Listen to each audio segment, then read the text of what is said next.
Subscribe now and press the bell icon. Never miss an update.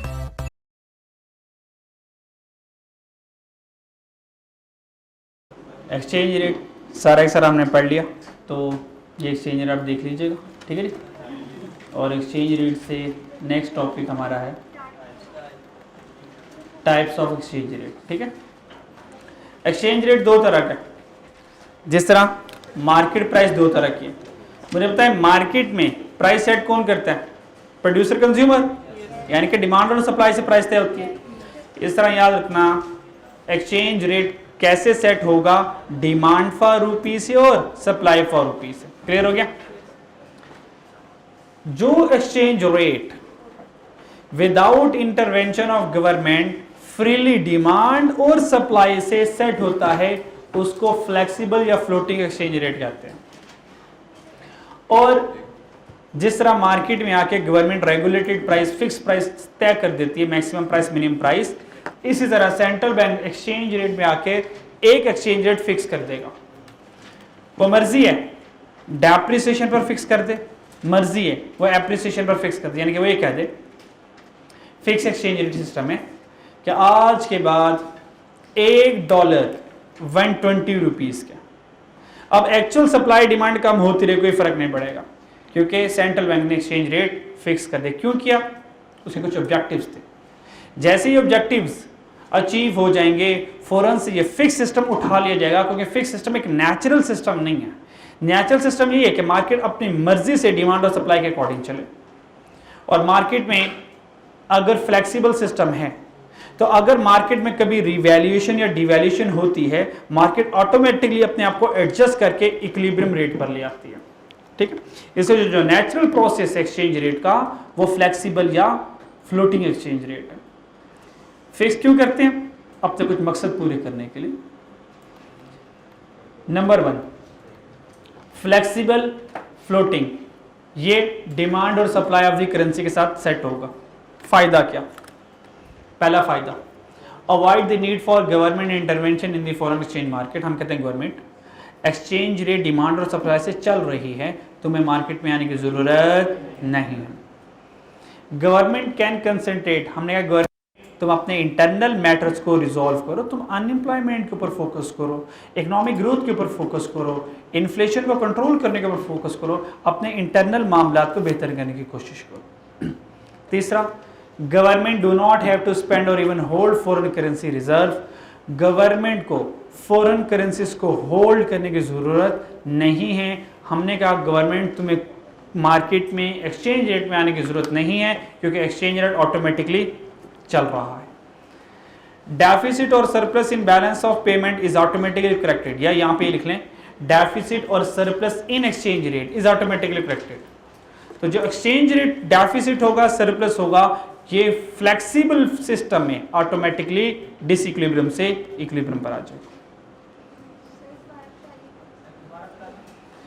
Market disequilibrium पे जाती है क्या? Market में ये देखें एक्सचेंज रेट, क्या एक्सचेंज रेट में कभी इंपोर्ट ग्रेटर देन एक्सपोर्ट हुई? जैसे इंपोर्ट ग्रेटर देन एक्सपोर्ट होगी, ऑटोमेटिकली मार्केट इस डिसइक्विलिब्रियम से दोबारा इस इक्विलिब्रियम पर आ जाएगी। जब मार्केट में एक्सपोर्ट ग्रेटर देन इंपोर्ट हुई, करेंसी डेप्रिशिएट हो गई, मार्केट ऑटोमेटिकली इस डेप्रिसिएशन को दोबारा इस इक्विलिब्रियम पर ले आएगी, ठीक है।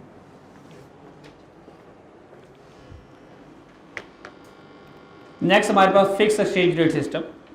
गवर्नमेंट क्या करती है? एक एक्सचेंज रेट फिक्स कर देती है। रीजन क्या? करती क्यों है या फायदे क्या? पहला, avoid damaging speculation against the country. Speculation से बचने के लिए या स्पेकुलेशन को अवॉइड करने के लिए गवर्नमेंट क्या करती है? एक्सचेंज रेट को फिक्स करती है। स्पेकुलेशन क्या, ये देखिएगा जरा।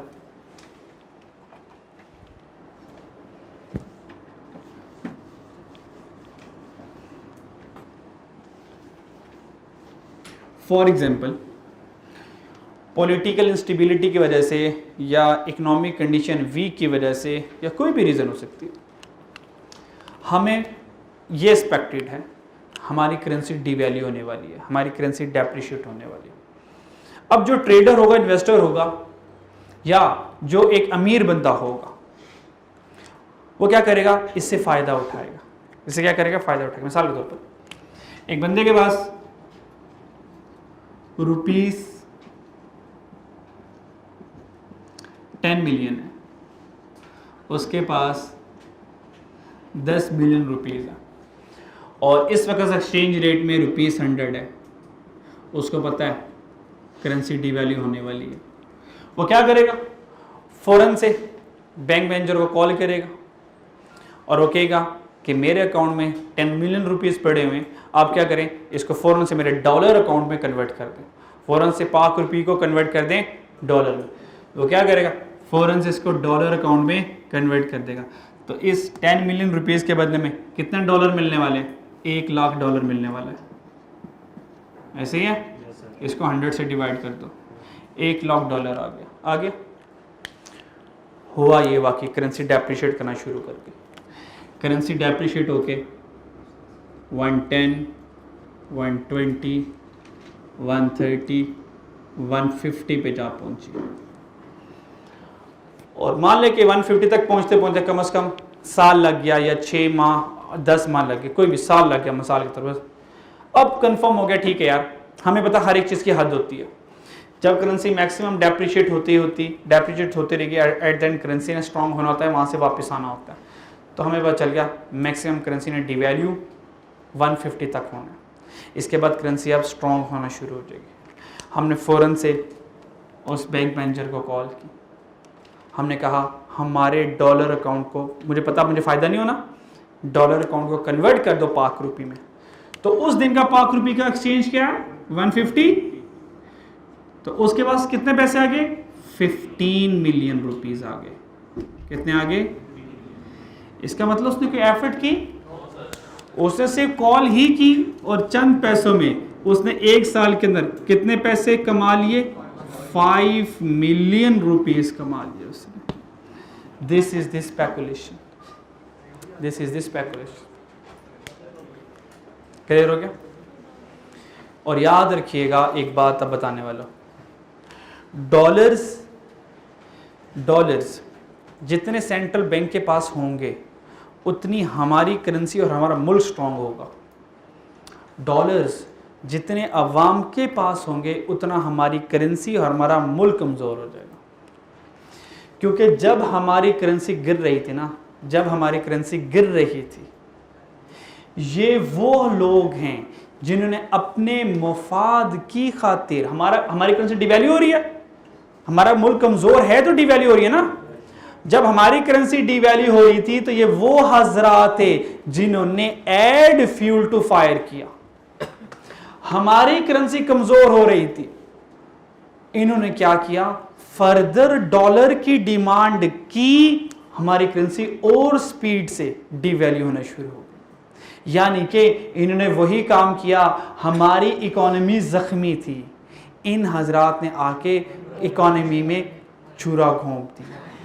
लो इकोनॉमी तसल्ली से मरो। क्या घुट घुट के मरने में मजा, जो यकदम मरने में मजा, क्या ख्याल समझे जी।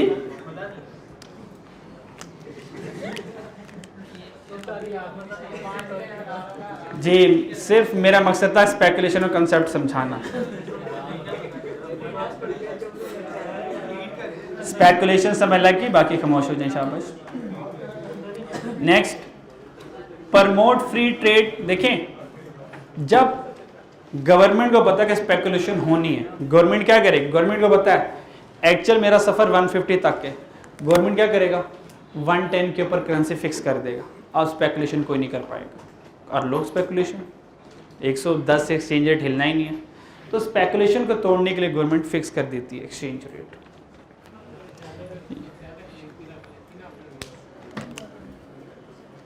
नेक्स्ट में, promote free trade as importer and exporter are release from exchange rate risk.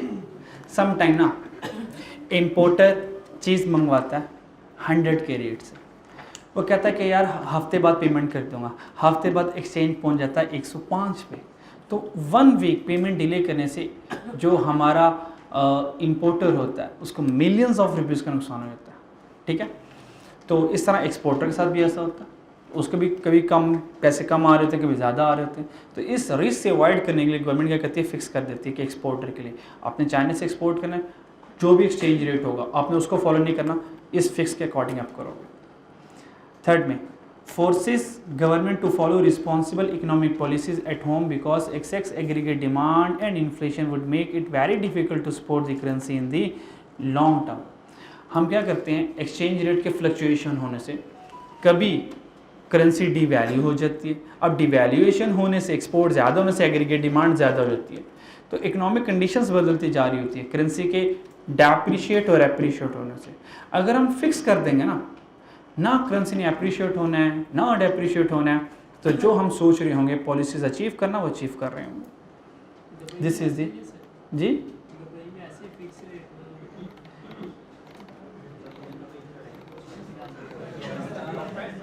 Next में government policy to influence exchange rate.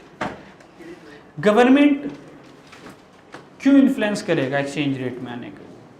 Number 1, to stabilize the currency against pressure on short term speculation. Speculation को तोड़ने के लिए government क्या करेगा, exchange में इन होगा। अगर लोगों ने देखें, सिर्फ एक सूरत में आप डॉलर खरीद सकते हैं कि आपको सिर्फ वो मशीन खरीदनी है जिसके बदले में अपनी एक्सपोर्ट करनी है। ऐसा ना करो कि डॉलर खरीद के सिर्फ इंपोर्ट करते रहो, बदले में कुछ एक्सपोर्ट ना हो। तो ये टर्म ऑफ ट्रेड के साथ तो ज्यादती है ना। टर्म ऑफ ट्रेड क्या कहता है, हर इंपोर्ट के बदले में एक्सपोर्ट करो, हर इंपोर्ट के बदले में एक्सपोर्ट करो। अगर एक्सपोर्ट नहीं कर सकते, इंपोर्ट भी ना करो फिर, ताकि मुल्क के ऊपर जुल्म ना हो। स्पेकुलेशन तोड़ेंगे। To provide greater stability in order to encourage domestic firm to export more.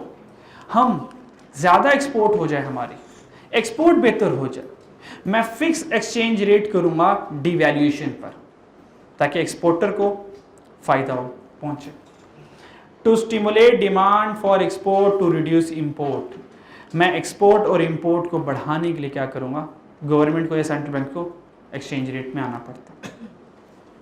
Main policies या इंस्ट्रूमेंट क्या? Number 1, domestic interest rate.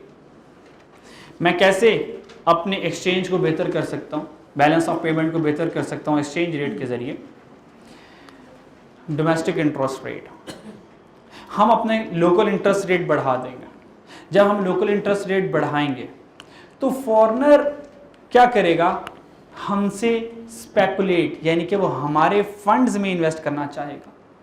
वो कहेगा यार पाकिस्तान से बॉन्ड्स खरीद लो, पाकिस्तान से सर्टिफिकेट खरीद लो, क्योंकि यहाँ पे तो रेट ऑफ इंटरेस्ट बहुत ज़्यादा मिल रहा है। होगा क्या, वो हमसे बॉन्ड्स खरीदने के लिए डिमांड फॉर रुपी करेंगे, यानी कि हमारी करेंसी स्ट्रॉन्ग होना शुरू हो जाएगी।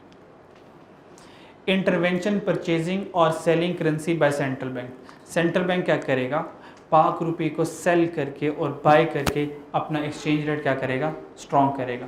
मिसाल के तौर पर अगर हमारी करेंसी डेप्रिशिएट है, हमारी करेंसी डेप्रिशिएट क्यों हुई, फॉर एग्जांपल सप्लाई ऑफ पाक रुपी ज़्यादा होने से। जब सप्लाई ऑफ पाक रुपी ज़्यादा होगी तो हमारी करेंसी क्या हो जाएगी, हमारी करेंसी डेप्रिशिएट हो जाएगी, हमारी करेंसी डेप्रिशिएट। उस डेप्रिशिएट को दोबारा इक्विलिब्रियम पर लाने के लिए सेंट्रल बैंक क्या करेगा, पाक रुपी बाय कर लेगा, पाक रुपी बाय कर लेगा। कैसे, फॉरेन रिजर्व सेल करके। तो हम क्या करेंगे, पाक रुपी को बाय और सेल करके इक्विलिब्रियम ले आएंगे। फिर structural adjustment to the behaviour of economy, हम डेफिसिट को और सरप्लस को क्या करेंगे, रिमूव करेंगे। बैलेंस ऑफ पेमेंट के डेफिसिट को और सरप्लस को रिमूव करेंगे। कैसे, करेंसी को एप्रिशिएट करके या डेप्रिशिएट करके। मुझे बैलेंस ऑफ पेमेंट सरप्लस हासिल करना है, करेंसी को डिवैल्यू कर दूंगा। मुझे सरप्लस से दोबारा इक्विलिब्रियम पर डेफिसिट पर आना है, करेंसी एप्रिशिएट कर दूंगा। ठीक है, उसके लिए ग्राफ है, फिलहाल ग्राफ को इग्नोर करें इसको। सिर्फ एग्जामिनर यहाँ से ही पूछ लेगा। ठीक है, बाकी ये ग्राफ वही है जो मैंने वहाँ पे शुरू में बता दिया था कि सप्लाई ज़्यादा डिमांड ज़्यादा होगा। लास्ट टॉपिक हमारा डिवैल्यूएशन जे कर्व। ये डिवैल्यूएशन करेंसी आपको पढ़ा चुका हूँ, पर इसको थोड़ा सा फुल डिटेल में देखना है। डिवैल्यूएशन से क्या होने वाला है, एक्सपोर्ट ज़्यादा इंपोर्ट कम, यही होने वाला है।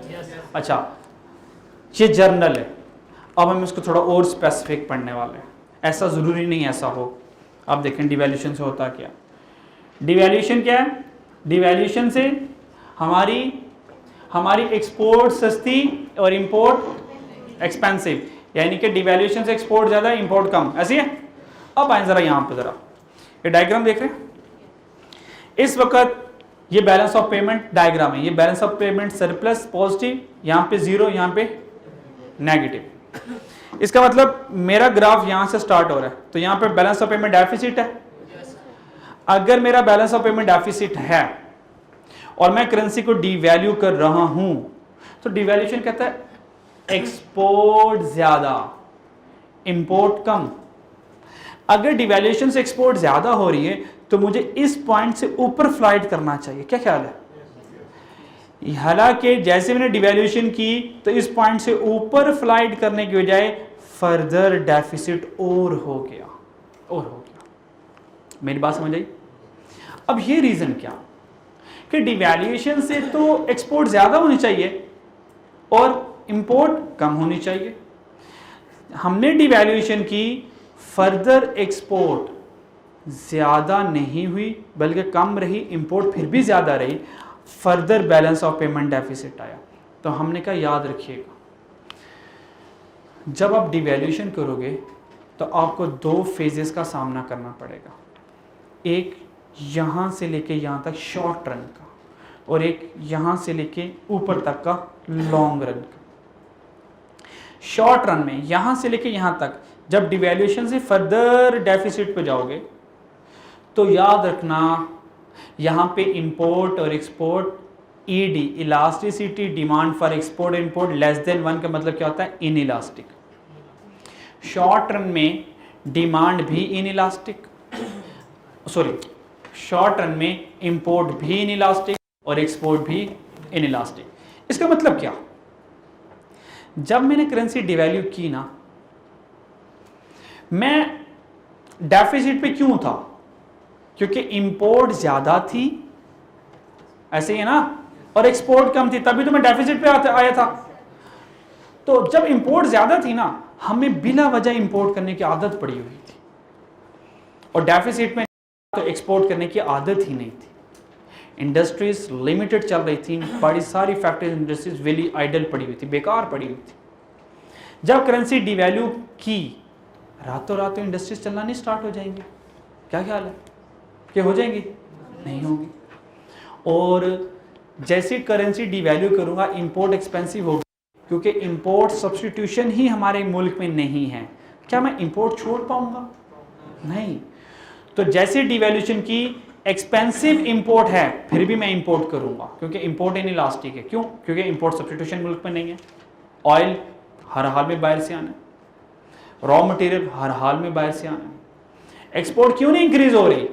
भाई पीछे इंडस्ट्रीज तैयार नहीं है, फैक्ट्रियां तैयार नहीं है, रनिंग में ही नहीं है, जिसकी वजह से डिवैल्यूएशन के बावजूद भी फर्दर डेफिसिट पे चल रही है। जब फर्दर डेफिसिट वाला एरिया ना मुकम्मल किया तो हुआ क्या? हमने आहिस्ता आहिस्ता, एक्सपेंसिव इंपोर्ट थी ना, आहिस्ता आहिस्ता एक्सपेंसिव इंपोर्ट कम करना शुरू कर दी। एक्सपोर्ट सस्ती थी ना, हमने इंडस्ट्रीज को चलाना शुरू कर दिया। फिर क्या हुआ? लॉन्ग रन में एक्सपोर्ट भी इलास्टिक, इंपोर्ट भी इलास्टिक। एक्सपोर्ट इलास्टिक का मतलब अब मर्जी से डिमांड आती जा रही, चीज़ें बनाते जा रहा हूँ, डिमांड आती जा रही है, चीज़ें बनाता जा रहा हूँ। इंपोर्ट इलास्टिक का मतलब इंपोर्ट सब्स्टिट्यूशन मैंने मुल्क में बनाना शुरू कर दिया। अब इंपोर्ट बाहर से मैं नहीं कर रहा, यानी कि अब इस फेज़ में, यहाँ से लेके यहाँ तक इस फेज़ में एक्सपोर्ट ज़्यादा हो रही है क्योंकि इंडस्ट्रीज चल पड़ी, इंपोर्ट कम हो रही है क्योंकि इंपोर्ट सब्स्टिट्यूशन ढूंढ लिए मैंने। तो दैट्स वाई डिवैल्यूएशन से शॉर्ट रन में फर्दर डेफिसिट, लॉन्ग रन में सरप्लस पे जाऊंगा। ये बात मेरी क्लियर होगी? अच्छा, जब मैं पॉजिटिव में आऊंगा ना, सरप्लस में आ जाऊंगा, आ गया सरप्लस में। आपको पता है जब सरप्लस अचीव हो गया, ये balance of payment surplus achieve हुआ होगा तो फुल एम्प्लॉयमेंट अचीव हो चुकी होगी, करीब करीब पहुंच चुका होगा। तो यहाँ तक पहुँचते पहुँचते इन्फ्लेशन बहुत हाई हो चुकी होगी। तो अब हमने कहा बैलेंस ऑफ पेमेंट तो भैया अच्छा खासा अचीव हो गया, सरप्लस हो गया, तो अब ज़रा ना इसको इक्विलिब्रियम पर लाते हैं। इसको इक्विलिब्रियम पर लाने के लिए मैं क्या करूँगा? करेंसी को रीवैल्यू करूँगा, करेंसी को स्ट्रॉन्ग करूँगा। जब करेंसी रीवैल्यू होगी तो अब इंपोर्ट सस्ती होगी और एक्सपोर्ट महंगी हो जाएगी, यानी कि इंपोर्ट बढ़ जाएगी और एक्सपोर्ट कम होगी ना, तो होना क्या चाहिए, यहां से फौरन डाउन आना चाहिए ना, क्योंकि अब तो एक्सपोर्ट महंगी है और इंपोर्ट सस्ती है। ऐसा नहीं होगा, मैं यहां से फर्दर और अबव जाऊंगा। क्यों? क्योंकि अब हमें एक्सपोर्ट करने की आदत पड़ चुकी हुई है, पीछे इंडस्ट्रीज रनिंग में है, प्रोडक्शन चल रहे हैं, ऑर्डर मिले हुए हैं, ऑर्डर आगे जाके एग्जीक्यूट होने हैं, मुकम्मल होने हैं, और इंपोर्ट सब्स्टिट्यूशन मेरे पास है, इंपोर्ट करने की आदत ही नहीं रही मुझे। अब तो अब होगा क्या, जब यहां से करेंसी स्ट्रॉन्ग करूँ ना, फर्दर रिवैल्यूएशन से further balance of payment surplus पे जाएगा शॉर्ट टर्म में, उसके बाद फिर डेफिसिट होगा। इसको कहते हैं इनवर्स ऑफ जे कर्व। ये देखें आगे पढ़ा दिया मैंने, ये इनवर्स ऑफ जे कर्व। जब बैलेंस ऑफ पेमेंट सरप्लस में आ गया, जब बैलेंस ऑफ पेमेंट सरप्लस में आ गया, करेंसी स्ट्रॉन्ग हुई, और क्यों, एक्सपोर्ट करने की आदत थी मुझे, एक्सपोर्ट नहीं मैं कम कर सकता, इंपोर्ट ज्यादा नहीं कर सकता था क्योंकि इंपोर्ट सब्स्टिट्यूशंस अवेलेबल थे। तो यहां से क्या होगा, एक्सपोर्ट एक्सपेंसिव हो जाएगी, आहिस्ता आहिस्ता एक्सपोर्ट कम कर दूंगा, इंपोर्ट चीपर हो जाएगी, इंपोर्ट करना शुरू कर दूंगा, तो यहां से मेरा डेफिसिट पर आना शुरू हो जाएगा। This is the inverse of जे।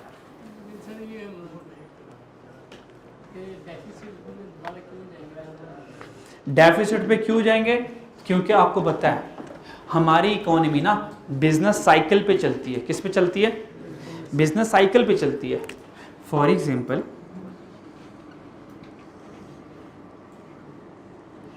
जब मैंने करेंसी डिवैल्यू की ना, तो आपको पता है एग्रीगेट डिमांड ये इंक्रीज करती रही, तो एग्रीगेट डिमांड यहां पे पहुंच गई।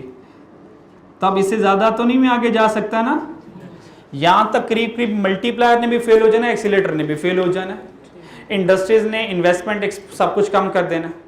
अब होगा क्या, इन्फ्लेशन तो अच्छी खासी आ चुकी होगी, इन्फ्लेशन को कम करने के लिए गवर्नमेंट क्या करेगा, कॉन्ट्रैक्शनरी फिजिकल और मॉनेटरी पॉलिसी लगाएगा, ये कम करेगा। ऑब्वियस बात है, यहाँ से कम करने के लिए करेंसी हमारी ऑलरेडी स्ट्रांग हो चुकी होगी, जब करेंसी अप्रिशिएट होगी तो ऑटोमेटिकली ऐसा होगा कि एक्सपोर्ट महंगी पड़ना शुरू हो जाएगी, एक्सपोर्ट चीपर, तो हम यहाँ से ऐसे रिवर्स आ रहे होंगे। और आपको पता है बिजनेस साइकिल का असूल है, हम बूम पर होंगे, रिसेशन से, डिप्रेशन से, फिर रिकवरी है, फिर बूम पर, ये बिजनेस साइकिल चलता है। ठीक है, बीच में एक चीज़ मैंने स्किप की, वो करवा दूं क्योंकि ये लास्ट यहाँ पे हमारा चैप्टर कंप्लीट हो गया। वो ये डिवैल्यूएशन मैंने पढ़ा दिया, लेकिन एक बार मैं कह रहा हूँ कि एक बार आपको दिखा भी दूं। Reason behind J curve, short term में इनइलास्टिक एक्सपोर्ट और इंपोर्ट की वजह से, ये सारी कहानी मैंने सुना दी। देखें, demand for export increase, devaluation से डिमांड फॉर एक्सपोर्ट क्या होती है, बढ़ती है ना। डिवैल्यूएशन से डिमांड फॉर एक्सपोर्ट क्या हो रही है, ये देखो बढ़ती है। आगे बता रहा है रीजन, कहता है but due to limited production capacity firm are remain unable to substantially increase in exports. Firm जो है इंक्रीज एक्सपोर्ट कर ही नहीं सकती क्योंकि इनइलास्टिक एक्सपोर्ट है, क्योंकि हम तैयार नहीं है। फिर डिवैल्यूएशन से डिमांड क्या होनी चाहिए, कम, but due to limited import substitution substantially decrease in import volume is not possible। हमारे पास रॉ मटेरियल ही नहीं, बाहर से आना है, इंपोर्ट करेंगे, होगा क्या, hence in short run trade balance get more worse। हम शॉर्ट रन में balance of payment further deficit होगा। हाँ, जब हम लॉन्ग रन में होंगे, in long run trade balance will improve. तो लॉन्ग रन में जाकर हमारी इंपोर्ट कम हो रही होगी, एक्सपोर्ट ज्यादा हो रही होगी। लास्ट में जो शॉर्ट टर्म में ना मैं फर्दर डेफिसिट पे गया तो गया क्यों, क्योंकि डिमांड फॉर एक्सपोर्ट और इंपोर्ट इनइलास्टिक थी। मतलब क्या, जब डिमांड फॉर इंपोर्ट इनइलास्टिक है ना, मतलब हम इंपोर्ट नहीं छोड़ पा रहे, इंपोर्ट स्किप नहीं कर पा रहे, firmly entrenched preference for overseas goods, हम डिपेंड ही बाहर वाली गुड्स पे ऊपर कर रहे हैं, वो नहीं होंगे हमारा काम नहीं चलेगा, तो जरूरी है इंपोर्ट करना। Lacks of flexibility of domestic firm to replace import, हमारी लोकल इंडस्ट्रीज में इतनी जान ही नहीं है कि वो इंपोर्ट सब्स्टिट्यूशन हमें प्रोवाइड करती है। Dependence on imported raw material and food, हमारी कुछ चीज़ें खाने की जैसे कुकिंग ऑयल हमने बहुत ज़्यादा इंपोर्ट कर लिया, ठीक है। बाहर वाले तो वैसे ही कोलेस्ट्रॉल के नाम से डरते हैं, कुकिंग ऑयल इस्तेमाल करते नहीं हैं, तो हमने उसी कुकिंग ऑयल में आपको पता है समोसे भिगो के, जलेबियाँ भिगो के, और पकोड़े भी भिगो के, और कौन से होते हैं, और फ्राइज़ में तो हम वैसे अपनी जान भी दे सकते हैं, और ऑयल के अंदर तैयार तूर के, तो हमको पता है हम कहते हैं हमारा कोलेस्ट्रॉल से लेवल कोई ताल्लुक नहीं है, हमें कोलेस्ट्रॉल कुछ कहता नहीं है। तो जब तक हम इस तरह की चीज़ें ना खा लें तो ज़िंदगी हमें फीकी से लगती है, ठीक है। अच्छा जी, बस और इस सेम विद द केस हलवा पूड़ी, जब तक,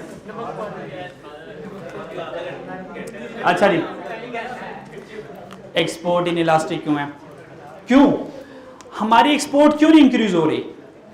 रीज़न ये, वो हमसे ना A+ कैटेगरी की डिमांड करते हैं, हम पैसे भी A+ कैटेगरी के लेते हैं, लेकिन एक्सपोर्ट B कैटेगरी का लेते हैं। वो कहते हैं भाई ये क्या, तो उन्होंने कहा भाई ये क्या पाकिस्तान वालों, आपने हमारे साथ ऐसा क्यों किया है? आपने हमसे A+ कैटेगरी का वादा किया था और कैटेगरी B दे दिए, तो पाकिस्तान में उन्होंने कहा प्लीज, उन्होंने कहा जाओ हमसे नहीं खरीदते। हमने कहा प्लीज गलती हो गई, नेक्स्ट टाइम हम ऐसा नहीं करेंगे। उन्होंने कहा भाई हमारे यहाँ पहली बार या आखिरी बार ही होता है, ठीक है जी, आइंदा हम हमसे चीजें नहीं खरीदेंगे, सही है जी। Second, lack of flexibility of domestic firm to take advantage of export. देखें जब डिवैल्यूएशन का सीजन चल रहा होता है ना, अब ये इंडस्ट्रीज के लिए ना आइडल फेवरेट टाइम होता है, क्योंकि एक्सपोर्ट करना सस्ती होती है। उनको चाहिए कि मेहनत करें, इंडस्ट्रीज खड़ी करें, इंडस्ट्रीज को रनिंग में लाएं और इस सिचुएशन से फ़ायदा उठाएं। होगा क्या, डिवैल्यूएशन वाला सारा सीज़न गुजर गया और हम सोए, हमने प्रोडक्शन ही नहीं की, हमने मेहनत ही नहीं की। अल्टीमेटली होगा क्या, डिवैल्यूएशन से हमें कोई फ़ायदा नहीं होगा, बल्कि देखें डिवैल्यूएशन में ऑलरेडी मैं कुर्बानी दे रहा हूँ, मेरी अपॉर्चुनिटी कॉस्ट है, मैं एक्सचेंज गिरा रहा हूँ। आपको पता है हर एक चीज़ को हासिल करने की कॉस्ट लगती है। मैं अपनी एक्सपोर्ट बढ़ाने के लिए, अपनी लोकल इंडस्ट्रीज को खड़ा करने के लिए, अपनी लोकल इंडस्ट्री को स्ट्रॉन्ग करने के लिए अपने एक्सचेंज को गिरा रहा हूँ, अपनी करेंसी गिरा रहा हूँ, फिर भी लोग फ़ायदा ना उठाएं तो हमसे ज़्यादा कोई बदनसीब नहीं होने वाला। यानी कि डिवैल्यूएशन का मतलब ये है कि हर जगह आपको पाकिस्तान सेल मिला नजर आना चाहिए, हर जगह आपको पाकिस्तान गिफ्ट सेंटर नजर आना चाहिए, क्योंकि चाइना से चीज़ें सस्ती बनानी ना हमने। क्या ख्याल है, नहीं? नेक्स्ट में सारे का क्रक्स, अगर हमने बैलेंस ऑफ पेमेंट डेफिसिट है, डेफिसिट को ख़त्म करने के लिए करेंसी डिवैल्यू करूंगा। जैसे करेंसी डिवैल्यू करूंगा, एक्सपोर्ट सस्ती, इंपोर्ट एक्सपेंसिव, यहाँ से दो विंग्स आ जाएंगे शॉर्ट रन में, क्योंकि इंपोर्ट और एक्सपोर्ट इनइलास्टिक है। तो होगा क्या, एक्सपोर्ट ज़्यादा नहीं होगी और एक्सपोर्ट ज़्यादा नहीं होगी तो रिसीट्स यानी कि बाहर से पेमेंट कम आएगी, इंपोर्ट ज़्यादा रहेगी, बाहर पेमेंट ज़्यादा जा रही है। इस केस में इंपोर्ट ग्रेटर देन एक्सपोर्ट है, बैलेंस ऑफ पेमेंट वर्स हो जाएगा। लॉन्ग रन में एक्सपोर्ट भी इलास्टिक, इंपोर्ट भी इलास्टिक। होगा क्या, एक्सपोर्ट ज़्यादा करूँगा तो रिसीट्स पैसे बाहर से ज़्यादा आएंगे, इंपोर्ट कम करूँगा बाहर वालों को पेमेंट कम करनी पड़ेगी, ultimately balance of payment improve हो जाएगा। ठीक है, तो यहाँ पे स्टूडेंट्स हमारा चैप्टर 13 अल्हम्दुलिल्लाह कंप्लीट हो गया और हमारा कोर्स। अच्छा, क्योंकि अभी हम 15 मिनट्स में अगर हिम्मत करें तो हम चैप्टर 13 के एमसीक्यूज कर सकते हैं, क्योंकि सुन लें,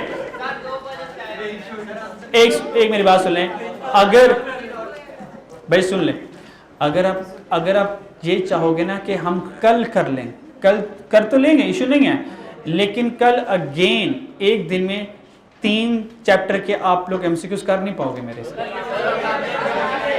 मुझे तो कोई इशू नहीं है, मैं तो कल भी आना है, ठीक है।